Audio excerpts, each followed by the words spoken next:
Hello, beautiful people. My name is Kimberly Dark, and I'm a sociologist and writer and storyteller. And I am going to share some topical short videos with you this month. And this first one is about internalized oppression. I know that sounds like a big deal, and it kind of is. I'm going to share a screen with you right now, and you can see some of the slides that I have to offer you, and I'll still be here in the grass in the corner of your screen. So yeah, we're talking about internalized oppression. So before we go on, I want to just remind you that in addition to these short content videos, there's also a live webinar coming up, and that will be about why, when, and how to speak up about social inequality. So I hope you join me for that. You have an opportunity to actually ask some questions and interact for that particular webinar, and you'll get some more information about it. And you can sign up to if you haven't already. Okay, let's talk about today's topic.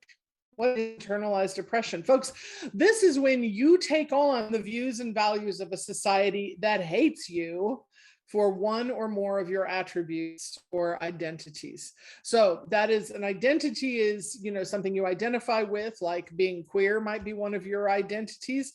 An attribute might be something about the way you look, like being fat or having a big nose or curly hair or whatever the thing might be.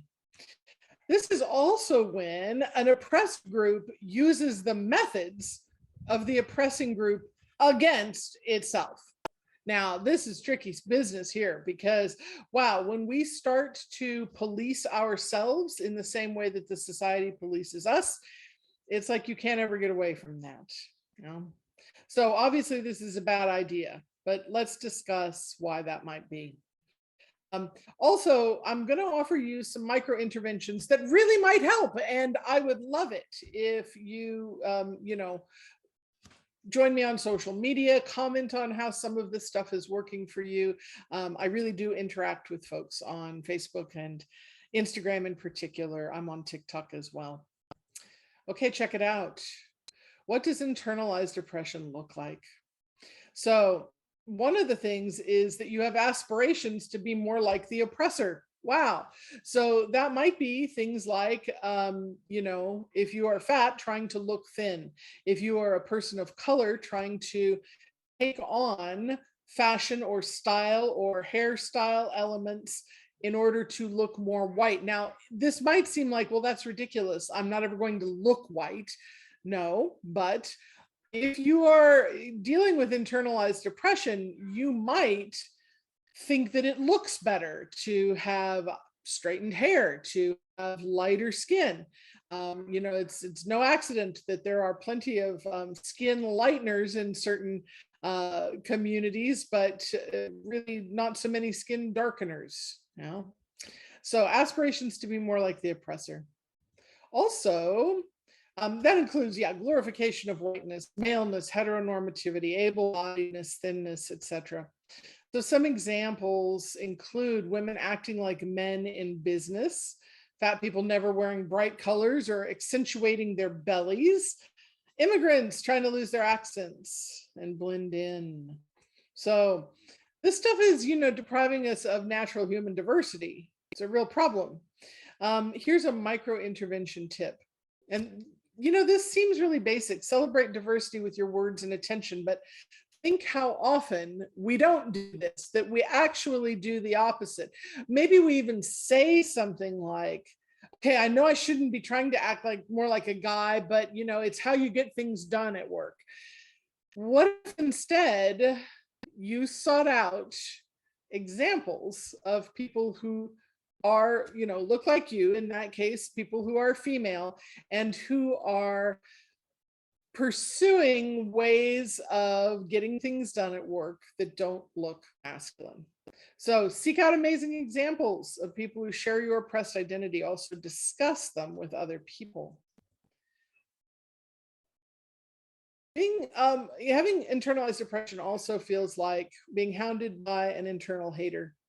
Feels bad. It can feel like inadequacy, low self-worth, depression. Folks, this is worth dealing with. Social anxiety. Here's a micro intervention tip. Remember that those feelings are social, not personal. So when they come up, don't go like, oh, I'm a terrible person for thinking that way. Just go, oh, look at that's that social programming again. I want to choose again. So you look for and celebrate beauty in the traits you were taught to hate in others, because it is often easier than loving them in ourselves first, right? So there are lots of different places you can look that exalt beauty in women of color, in people of color, that exalt beauty in fat bodies or disabled bodies. Now, there are fewer places to look, but thank goodness for the internet for some of the examples that are out there. You can find them. Also, how does internalized impression perpetuate itself? Let's think about this in a couple of ways. So taking on the values of the dominant group means that we spread those values. I mean, be clear about this, that if you don't handle this, you're actually going to make it worse just by living. So some examples, if you're fat, you might not want to hang out with or date fat people because you're going to be seen as one of them more than if you stay away from them. That is internalized oppression, my friends. And it is in that moment perpetuating itself by you not thinking those people are worthy of your time. Or if you're a person of color, you might feel more validated by the company or the approval of white people.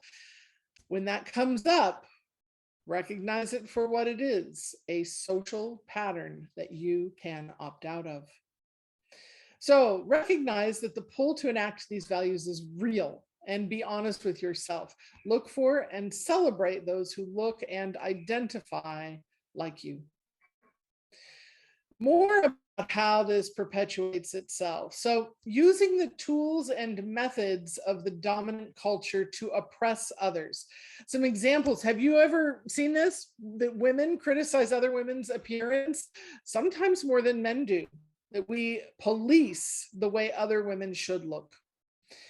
Fat people policing other people's bodies, those kind of comments that are like, well, I may be fat, but I'm not like her, this sort of thing. That is internalized oppression being spit out into the world and perpetuating itself. So, micro intervention tip here is to commit yourself to kindness. Like, I mean, seriously, my friends, stop yourself from speaking.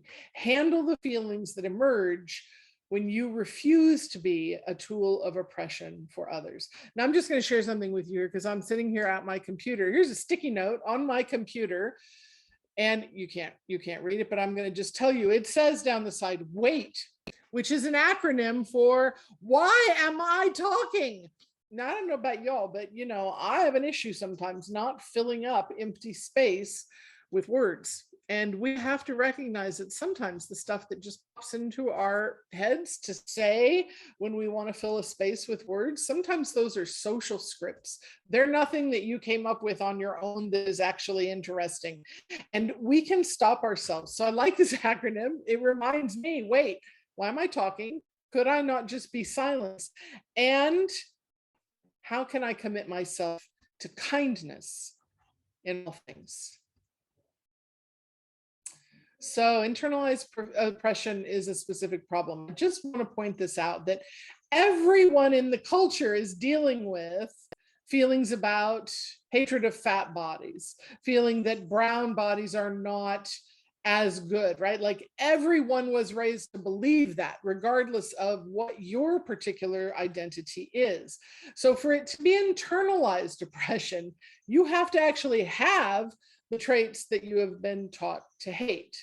So a white person might disdain, Afro hair, for instance, but that's not internalized oppression. It would be internalized oppression if the person with Afro hair decided that in order to look professional, they need to straighten their hair. Now, can you see where this is headed, right? That's internalized oppression, but it is also potentially a strategic move at work to straighten one's hair in order to get a promotion, because you know that there is hatred of your hairstyle happening, which is, really an extension of the idea that Black and brown people are not worthy. So this is tricky business, and we need to sort out what is internalized oppression from what is simply the oppression that we perpetrate because of these pre-existing hierarchies that exist in our culture.